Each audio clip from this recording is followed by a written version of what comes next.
আজ শুক্রবার 29শে জ্যৈষ্ঠ 2025 সালের 13ই জুন। মিথুন রাশি, মিথুন লগ্ন, জেমিনি সাইনের জাতক জাতিকাদের আজকের দিনটি কিন্তু একটু সাবধানতা অবলম্বন করেই অতিবাহিত করতে হবে।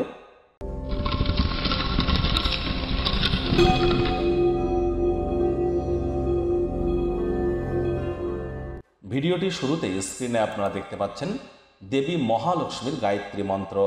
ওম শ্রী মহালক্ষ্মী চ বিদ্মহে বিষ্ণুপত্নাই চ ধীমহি তন্ন লক্ষ্মী প্রচোদয়াৎ। এটি আজ সকাল দুপুর সন্ধ্যা 3 বেলায় 108 বার জপ করুন, লাভান্বিত হবেন।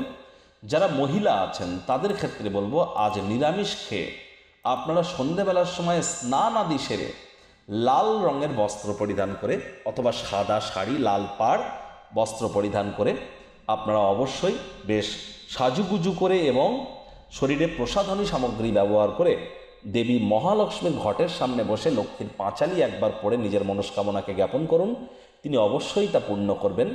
বাকিদের ক্ষেত্রে বলবো, আপনারা অবশ্যই স্নানের জলে হাফ কাপ কাঁচা দুধ অথবা গোলাপ জল অথবা আতর ইত্যাদি দিয়ে স্নান করুন। এর ফলে শুক্রের মজবুতি বৃদ্ধি, অর্থাৎ প্রেমের জীবনে সফলতা, ফেমাস হওয়ার ক্ষেত্রে উপলব্ধি হাসিল করা, যৌন জীবনেও আপনাদের সক্ষমতা।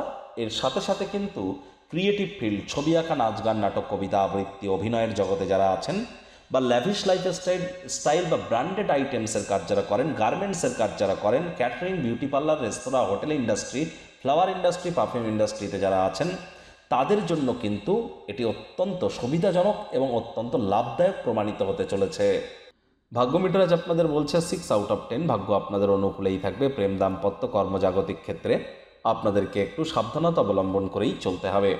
বন্ধুবান্ধবরা সহায়ক হবে, আপনাকে খুশিতে রাখবে। কায়িক পরিশ্রম হলেও শরীর মনে সতেজতা এবং তরতাজাই আপনারা অনুভব করবেন। দীর্ঘদিনের পুরনো রোগশোক থেকেও আজ মুক্তি পাওয়ার দিন, পরিত্রাণ পাওয়ার দিন। অর্থগত ব্যাপারে আয় ইনকাম বাড়বে, তবে খরচও কিন্তু বাড়তে চলেছে, যার কারণে সঞ্চয় ঘাটতি পড়তে পারে। শুধু শুধু বসে থাকার পরিবর্তে কোনো না কোনো কর্মে নিযুক্ত হন, যা আপনার উপার্জন করার ক্ষমতাকে বৃদ্ধি করে দেবে। চাকরিজীবীদের অফিসে কম কথা বলে কাজ বেশি করতে হবে, মনের থেকে মস্তিষ্ককে বেশি দাম দিতে হবে। কোনো প্রকার অফিস পলিটিক্স বা গসিপিংয়ের অংশ যেন হবেন না, বসের কিন্তু কুনজরে পড়ে যেতে পারেন। রাজনীতিবিদ যারা আছেন জনসংযোগ বৃদ্ধি করুন, কঠোর কায়িক পরিশ্রমের কোনো বিকল্পই কিন্তু নেই। কাজের চাপের কারণে বন্ধুবান্ধব এবং পরিবারের সদস্যদেরকে সময় না দিতে পারলে মন কিন্তু বিষদে আচ্ছন্ন হতে পারে। কাউকে কিছু না জানিয়ে আজ আপনার বাড়িতে দূর সম্পর্কে কোনো আত্মীয় স্বজনের আগমন ঘটতেই পারে, যার কারণে মূল্যবান সময় নষ্ট হতে পারে। তবে মেজাজ হারালেই কিন্তু ক্ষতি। অতিথি দেব ভব এই ভেবে তাদের সেবা করতে যেন ভুলবেন না। শিক্ষার্থী বিদ্যার্থীদের পড়াশোনায় মনোযোগ আরও বৃদ্ধি করতে হবে। উচ্চশিক্ষার জন্য যারা বিদেশ যাত্রার কথা ভাবছিলেন, ভাগ্যদেবী কিন্তু আজ আপনাদের পক্ষে নেই। সন্তান সন্ততি থেকে থাকলে তাদের দিকে কঠোর সজাগ দৃষ্টি বজায় রাখুন। হাউস ওয়াইফ যারা আছেন, দিনের শুরুটা তাড়াতাড়ি করুন।